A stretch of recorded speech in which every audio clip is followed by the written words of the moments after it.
Hello, folks. It's March 31st, 2020, and man, it's been a really long time since I've last done a podcast.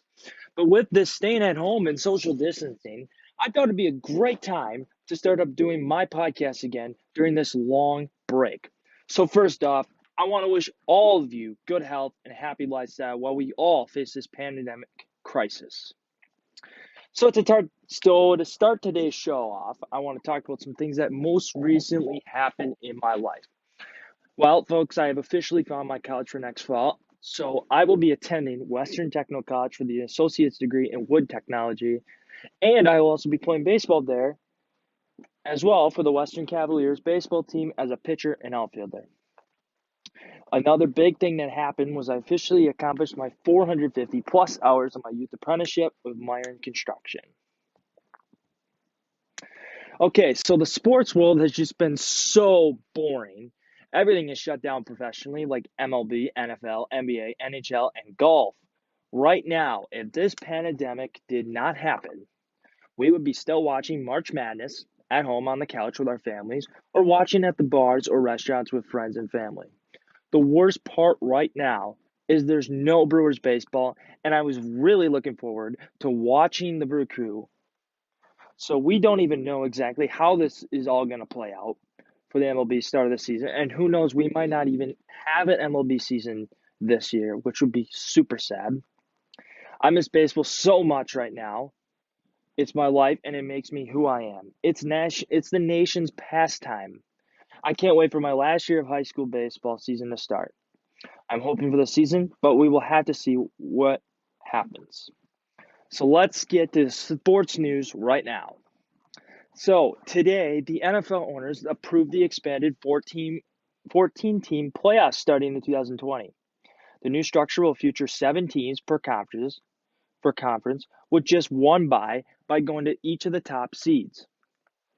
The league is also planning to expand the regular season to 17 games beginning in 2021.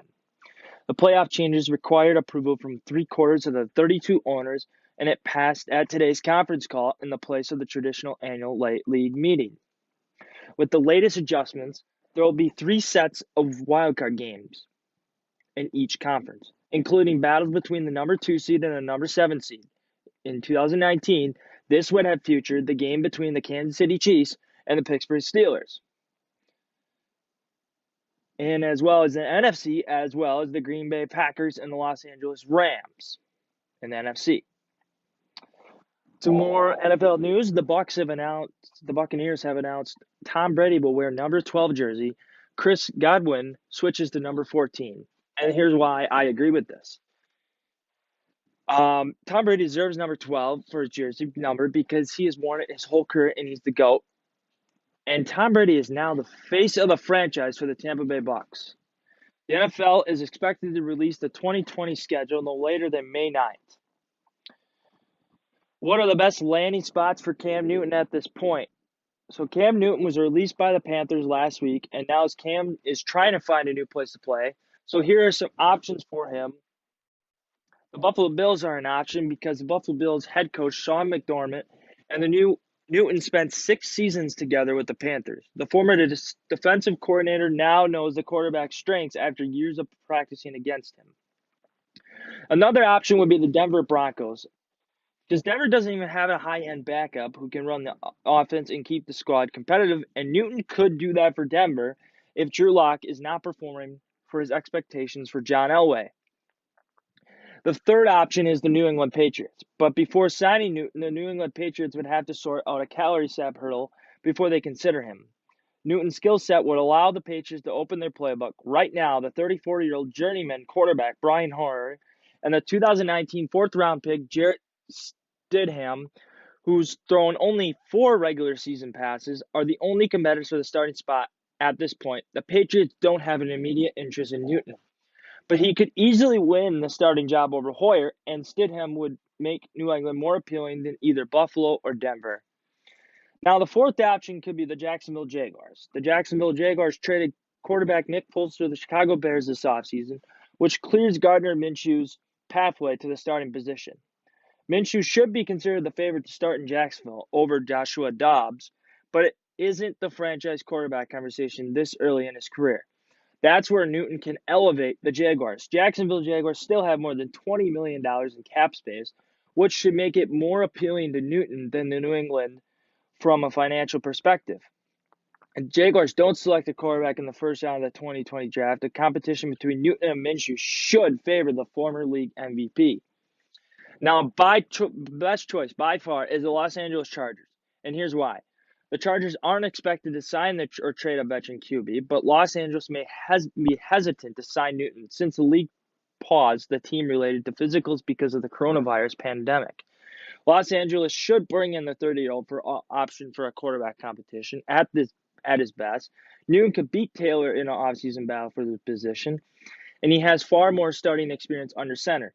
Newton stepped into the offense with a lot of playmakers, including tight end Hunter Henry, dual threat running back Austin Ekeler, and wide receiver Keenan Allen and Mike Williams. That would make the Chargers the best destination for him. All right, folks, I'll be right back. I'm going to take a break.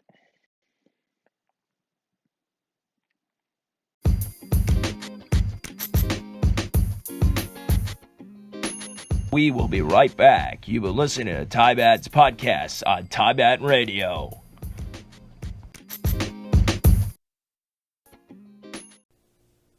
If you want to listen to my podcasts all the time, go to Spotify or my website at tybat.simple.com. That's tybat.simple without an e.com. tybat.simple.com.